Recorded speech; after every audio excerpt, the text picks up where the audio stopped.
এই নাফরমান, কেমনে ঘুমাইবা? তোর বাপ তোরে কিছু বলে না? না, তোমরা কিশোর নওজোয়ান, তোমার মার কিছু বলে না? হাইওয়ানের মতো চুল, কোন মুশরিক কোন বেঈমানের মতো চুল রাখছো, সারাদিন এক ওয়াক্ত নামাজ পড়ো না, চেহারা সুরত দেখলে বোঝা যায় বন্য জন্তুর মতো, যার কারণে মা মুখ ফিরায় নিছে।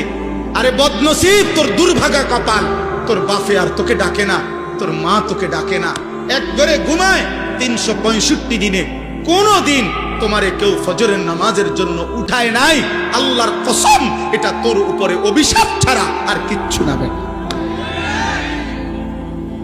বলে ভাত তো খাই হুজুর, ঘুম যাই, পেশাব পায়খানা করি, আমার তো কোনো অসুবিধা নাই।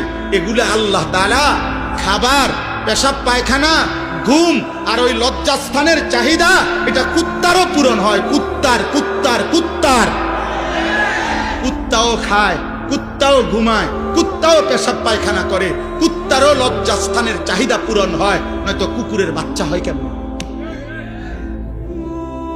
কি ভাবছো আব্বা? দিন রাত মোবাইলে কি দেখো? নারী, নর্তকী, জিনা, ব্যভিচার, উলঙ্গ দৃশ্য, কোন বেহায়া নারীর ছবি কেন দেখো? লজ্জাস্থানের চাহিদা তোমার, লজ্জাস্থানের শাহওয়াত। আমি যদি আমার এতগুলো মুরব্বিরে বাদ দিয়া শুধু আপনাদের কাছে মাফ চাইয়া বলি, যুবক ভাই তোদের কাছে, তোরা পেশাবের রাস্তার কাছে হেরে গেলি, তাহলে তোর জীবন শুধু এই পেশাবের রাস্তার লাগা। কাপুরুষ!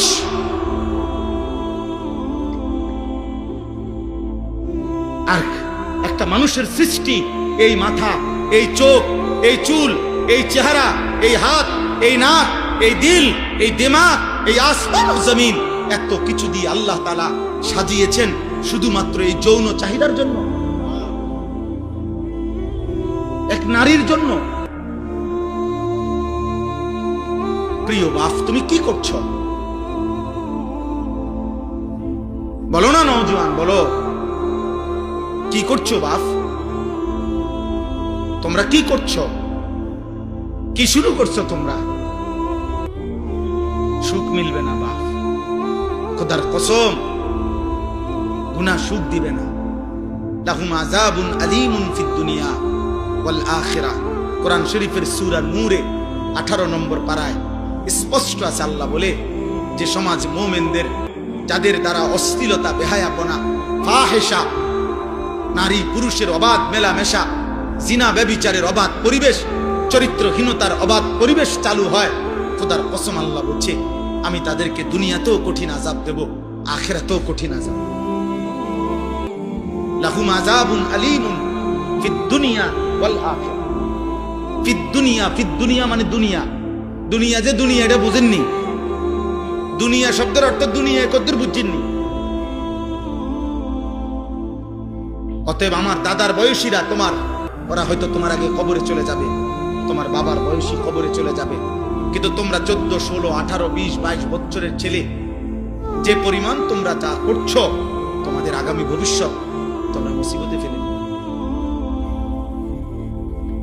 যদি কোনোদিন দেখো তোমার বোনও চরিত্রহীন, তোমার মেয়েও চরিত্রহীন, তোমার স্ত্রীও চরিত্রহীন, তখন বাঁচবা কেমনে বাপ? পরের নারীর কাছ থেকে, পরের মেয়ের কাছ থেকে তুমি যা চাও, তোমার মেয়ের কাছ থেকে যদি ভবিষ্যতে অন্য কেউ এটা চায়,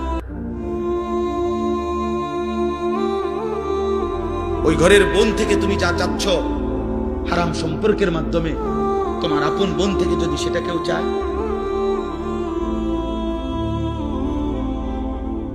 কথা বলে না তো তুমি সেটা মেনে নিবে তো? তোমার ইজ্জত এটা মেনে নিবে তো? তোমার আত্মসম্মান এটা মেনে নিবে তো? আল্লাহ নবী সাল্লাল্লাহু আলাইহি সাল্লাম এক যুবককে এই কথাটাই বলছে, নবীজির হাদিস। ওই যুবক জিনা করতে চেয়েছিল, নবীজির কাছে অনুমতি চাইছিল। ইযান লি বিজিনা, বলছি ইয়া রাসূলুল্লাহ, আমি জিনার অনুমতি চাই।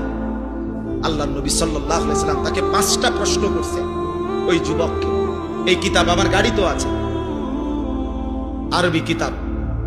ওই যুবককে নবী বললেন, আমি তোমার কাছে জানতে চাই, আফা তুহিব্বুহু লি উম্মিক ওয়া ইবনাতিক ওয়া উখতিক ওয়া আম্মাতিক ওয়া খালাতিক। আমি সংক্ষেপে বললাম। নবীজি বললেন, যুবক তুমি কি চাও তোমার মায়ের সাথে কেউ জিনা করুক? যুবক বলছে, লা ইয়া রাসূলুল্লাহ, না।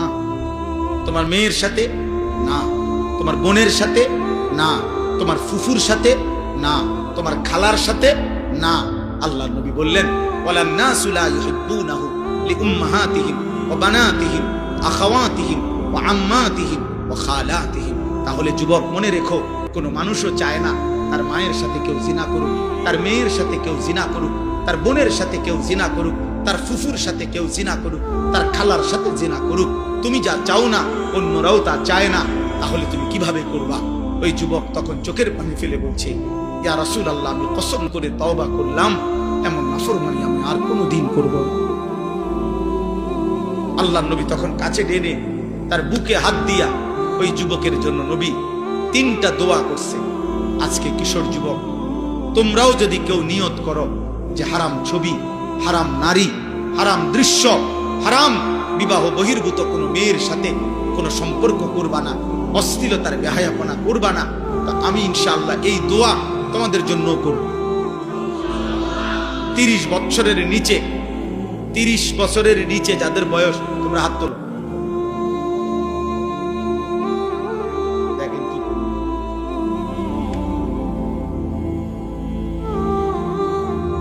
আয় কারীম,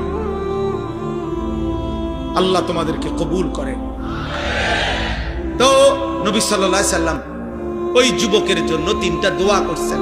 আল্লাহুম্মা গফির যামবাহু, আল্লাহ এই যুবকের গুনাহ মাফ করে দেন, আল্লাহ আমার এই নওজওয়ানদের গুনাহ মাফ করে দেন। ওয়াতাহির কলবাহু, নবীজি ওই যুবকের জন্য দোয়া করছেন, আল্লাহ আপনি তার দিল পবিত্র করে দেন। আয় করিম, আপনি আমার এই সন্তানদের দিলও পবিত্র করে দেন। ওয়া হাসিন ফারজাহু, নবী 3য় দোয়া করছেন, আল্লাহ এই যুবকের লজ্জাস্থানকেও পবিত্র করে দেন। আমি যে যুবক দোয়া করি, আল্লাহ আমার এই নওজওয়ানদের লজ্জাস্থানকেও পবিত্র রাখেন। আল্লাহ কবুল করেন।